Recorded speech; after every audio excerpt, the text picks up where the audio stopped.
Wir fahren spitz gegen die Welle. Hoch am Wind ist einfach mehr mein Ding. Wir haben jetzt unseren ersten Meltemi. Das war jetzt schon, das reicht jetzt auch. Also Ja. Jetzt ist gut. Wir fahren jetzt hier durch so eine kleine Engstelle durch.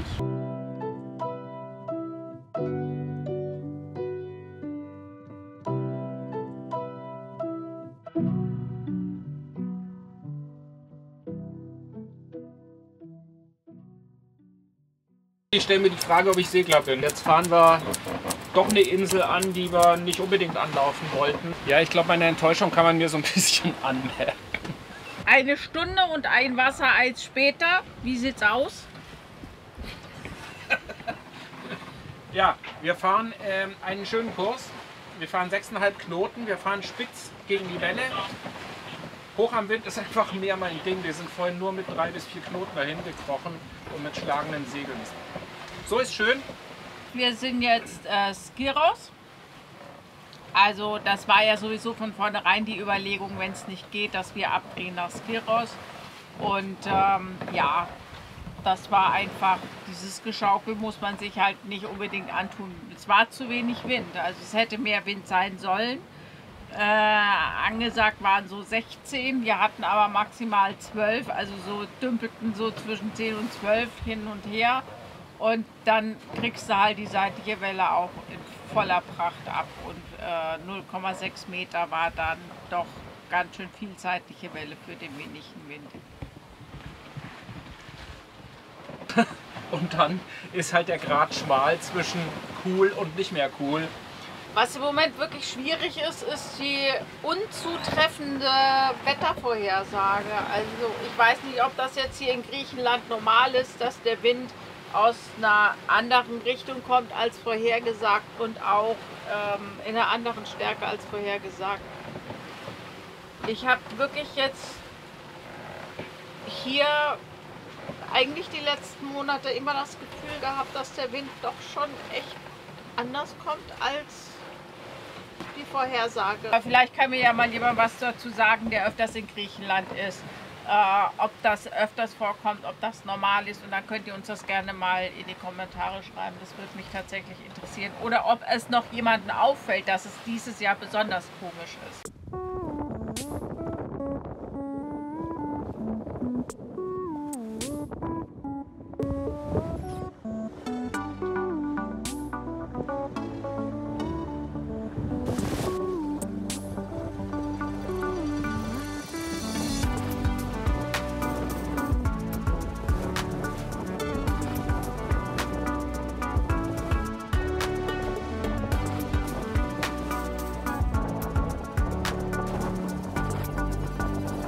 Das sieht jetzt nach einem ganz versöhnlichen Ende aus von dieser Tour. Wir sind gerade um die Landspitze rumgefahren.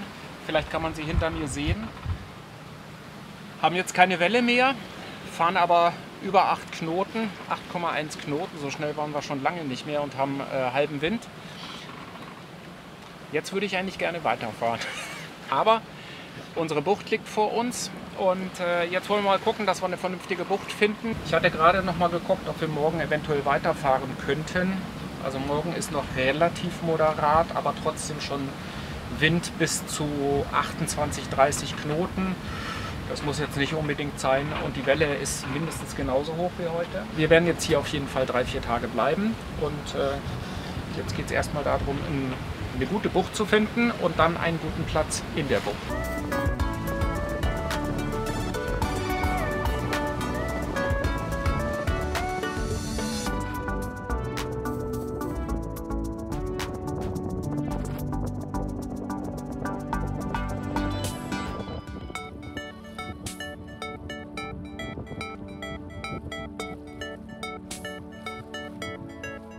Die Ankerplatzsuche gestaltet sich schwierig. Ja, wir waren jetzt in der ersten Bucht und da war kein Platz. Ja, Also, genau, ist doch schwierig, oder? ja, schauen wir mal, es gibt noch 3 weitere Buchten. Ja, naja, und hinter uns gibt es noch eine Insel, da gibt es auch noch ein oder 2 kleine Buchten. Jetzt gucken wir halt mal, wir werden schon irgendwas finden. Ja, ich bin da ganz zuversichtlich. Okay. So, Anker sitzt. Wir sind jetzt auf Skiros. 2 Buchten sind wir angefahren, das hat nicht funktioniert. Die eine war viel zu voll, da haben wir keinen Sandpatch gefunden. Bei der anderen war der Sandpatch wohl eher ein Stein. Und sind jetzt nochmal eine 3. Bucht angelaufen. Wenn das hier jetzt nicht geklappt hätte, wären wir dann doch durchgefahren. Ja, wir sind jetzt hier so im Skiros Nirvana. Schauen wir mal, wie sich das jetzt die nächsten Tage verhält. Jetzt gibt es erstmal irgendwas zu essen. Reicht jetzt. Waren jetzt doch lange unterwegs mit der Ankerplatzsuche. Die hat jetzt nochmal richtig viel Zeit gefressen. Jetzt igeln wir hier uns hier wohl die nächsten 3 Tage ein, bis der Meltemi hoffentlich in 3 Tagen vorbei ist. Nicht? Na gut. Mahlzeit.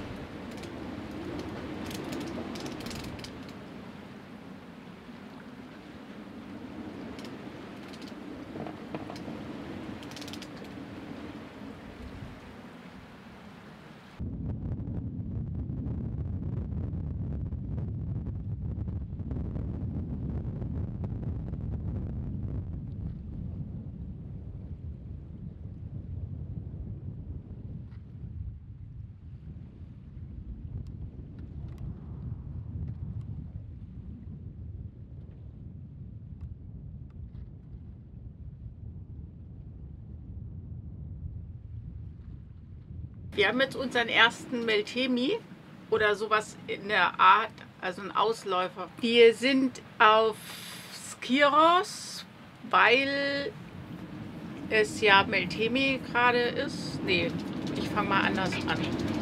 Wir wollten ja nach Antros fahren, sind aufgrund der Welle umgedreht hierher auf Skiros und wir wussten, wir kommen nicht weiter, weil Meltemi da ist.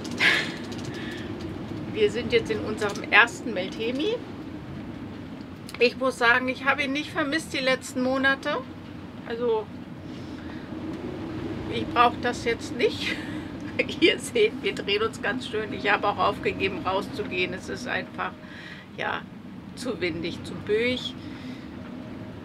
Es kommen hier jetzt 20 Knoten an. Das ist jetzt noch nicht so die Welt. Wir sind ganz alleine in der Bucht. Der Anker hält Bombe. Also wir sind tiefenentspannt, aber es ist Tag 1.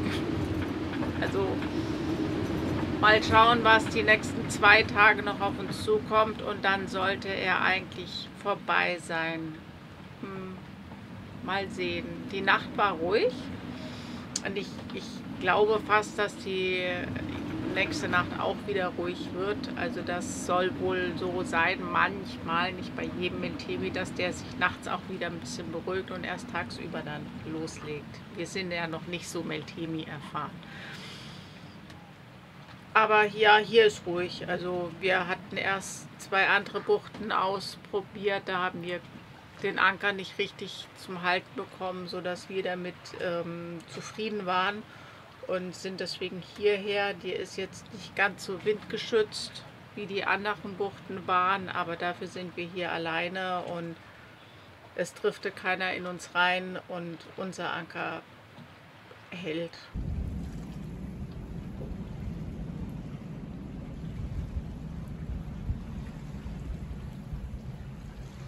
Wir stecken echt viel Zeit und Energie in jedes Video. Immer irgendwo unterwegs, auf engstem Raum. Wenn du magst, was wir machen und ein bisschen mehr Einblick willst, bei Patreon gibt es Videos vorab, ganz ohne Werbung, Bonusmaterial und auf manchen Stufen auch persönliche Updates oder ein Call mit uns. Schau gerne mal vorbei, den Link findest du unten in der Beschreibung oder oben im Video. Wir freuen uns, wenn du dabei bist. Und danke an alle, die schon mit an Bord sind, das bedeutet uns wirklich viel.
Wir liegen in einer wunderschönen Bucht und so ruhig kann die auch sein. Wir waren jetzt 4 Tage hier, haben hier einen Mistral abgewettert. Nee, nicht Mistral, Meltemi. Wir sind ja in Griechenland und hatten hier so 25 Knoten, teilweise auch 30 Knoten Böen.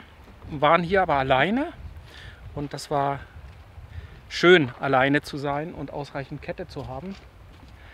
Und jetzt haben wir mittlerweile aber ein Buddyboat. Na du? Na? Ich habe gerade erzählt, dass wir hier einen Meltemi abgewettert haben. Ja, das war unser erster, hatte ich ja schon erzählt. Gut, dass wir den Sommer nicht im Meltemi verbracht haben. Ja, das stimmt. Also mir würde das, glaube ich, wahnsinnig auf die Nerven gehen, hier ständig ausgebremst zu sein, weil jetzt irgendwie mehrere Tage der Meltemi weht. Und ich habe mir das ja immer so ein bisschen angeguckt und der weht auch lange. Also diesen Sommer. Ich weiß nicht, ob das immer so ist oder nicht, aber das ging auch teilweise echt über eine Woche. Die Nächte hat sich immer ein bisschen beruhigt und tagsüber hat es dann wieder richtig aufgedreht. Es war jetzt schon, das reicht jetzt auch. Also ja. Jetzt ist gut, jetzt passt. Und jetzt fahren wir weiter. Wir versuchen mal, also wir wollen ja eigentlich, runter Richtung Kykladen, aber der Wind ist jetzt im Moment gegen an. Und deswegen bleiben wir hier noch 1, 2, 3 Tage. Wir wollen jetzt mal Richtung Linaria oder so. Das ist der Inselort. Ja. Der Ort. 3 Häuser. 3 Häuser und ein Fährhafen. Und jetzt wollen wir mal schauen, ob wir da was werden mit unserem Anker oder ob wir irgendwie in die Marina müssen können. Also Marina ist auch ein bisschen übertrieben. Ja, das schauen wir uns jetzt mal an, aber jetzt hier von der Einsamkeit in der einsamen Bucht, ganz für uns alleine haben wir jetzt auch genug und der Müll muss weg. Und der Ort soll ganz nett sein, habe ich gelesen. Ja, also los.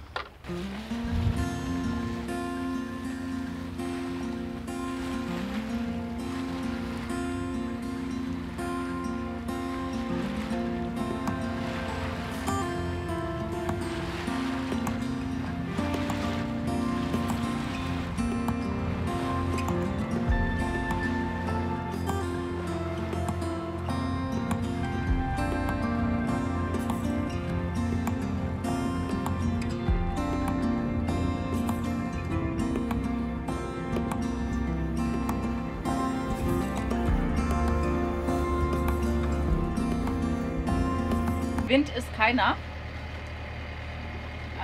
Wir Motoren die Strecke, wie weit ist das? 4,7 Meilen. 4,7 Meilen Motor. Ich glaube, das kann man uns verzeihen, oder? Ja, übrigens hier gibt's an dem Strand gibt's Marmorkiesel.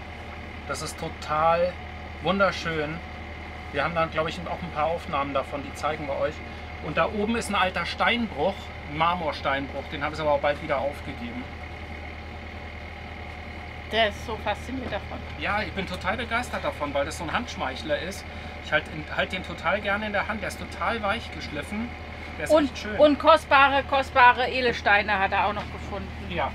Hier. Ein kostbarer Edelstein. Ja, Marion hatte nachgeguckt. Also wahrscheinlich ist es nur ein Kalzit. Wer es besser weiß, kann es uns gerne reinschreiben. Es ist ein Kalzit. Ist ein Kalzit. Ja. Wer es weiß, schreibt es in die Kommentare. Ja, genau. Wie alles. Wir wissen ja gar nichts, schreibt es in die Kommentare. Gilt immer. Freust du dich? Ja, das tut echt. Ich wollte es vorhin nicht wieder aufnehmen, weil ich hatte irgendwie den Eindruck, wir sagen das jedes Mal, aber das ist so eine Befreiung. Selbst wenn man in so einer schönen Bucht war, aber wenn man da 4 Tage an Bord fest lag und immer die gleiche Szenerie gesehen hat, auch wenn man genug zu tun hatte, bin ich immer so froh weiterzufahren. Das ist so befreiend irgendwie. Und ich bin gespannt jetzt auch, was wir da sehen und erleben. Ich freue mich jetzt Richtung Kykladen zu kommen. Ich hoffe, da ein anderes Griechenland zu finden. Also so dieses, was man kennt mit den weiß getünchten Häusern und den blauen Türen und Fensterrahmen und sowas.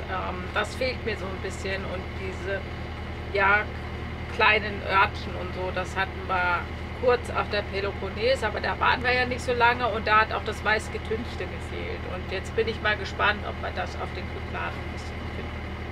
Das wäre schön. Ich habe es ja vorhin erwähnt, wir haben ein Buddyboat. Das ist ein Pärchen, die haben wir vor ein paar Wochen kennengelernt, nachdem wir schon mal vor langer Zeit E-Mail-Kontakt hatten und das Pärchen hatte auf dasselbe Boot, auf dieses Boot, was wir jetzt haben, geboten. Und die haben aber jetzt eine super Maramu und wir verstehen uns super und wir fahren gerade zusammen. Das macht wirklich Spaß.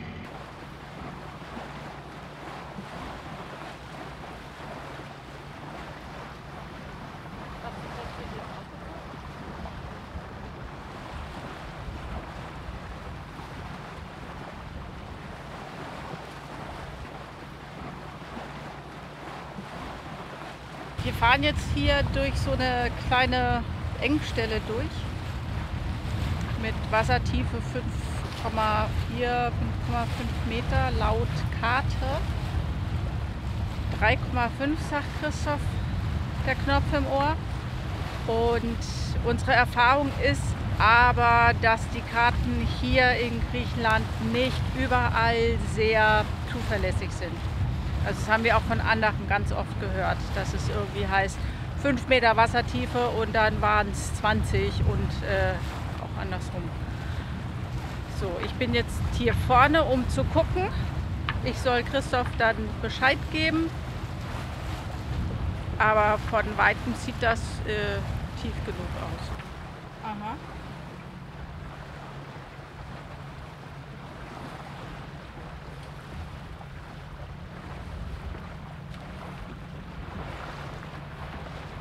Okay. Christoph fährt jetzt das Bugstrahlruder runter.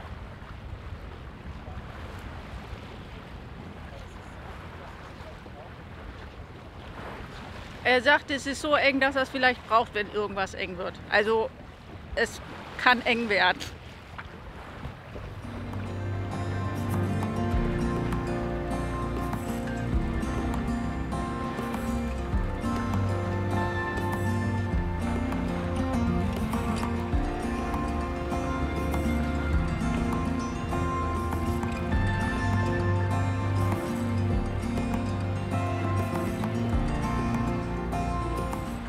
Jetzt hat er sich abgesprochen mit der Reha hinter uns.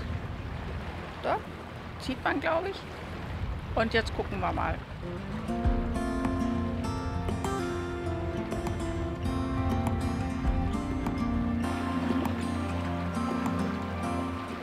Hier auf dem Abbruchgebäude steht schon die VHF-Nummer, die Funknummer, falls jemand aufläuft, dass er geborgen werden kann. Ja, Christoph wird jetzt panisch hinten drin.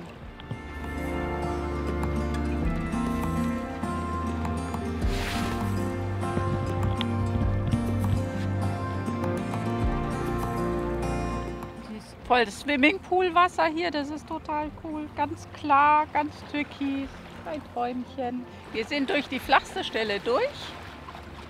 Ab jetzt wird es wieder tiefer. Christoph kann das Bugstrahlruder wieder hochholen.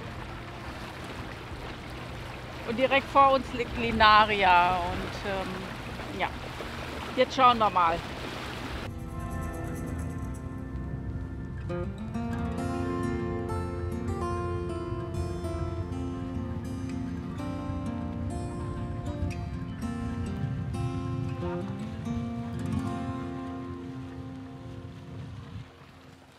Gerade gesehen, die Paneele sind total verstaubt. Die müssen wir, glaube ich, mal wieder putzen. Dann haben wir auch wieder mehr Ertrag. War entspannt. Also ich war jetzt auch nicht aufgeregt oder so. Das Einzige, wie soll ich denn sagen, Sorgen ist übertrieben, aber das Einzige, was mich beschäftigt hat, ich bin ja sozusagen der Lead. Also wenn ich auffahre, ist es ja schön, dann habe ich ein Problem. Das ist auch okay, aber die Reha war eben hinter uns und ja, ich wollte nicht dafür verantwortlich sein, wenn die auch auflaufen. Aber nee, alles gut. 3,50 Meter unterm Kiel ist ja echt entspannt. Nur, dass wir halt einmal aufgelaufen sind und deswegen vorsichtig sind.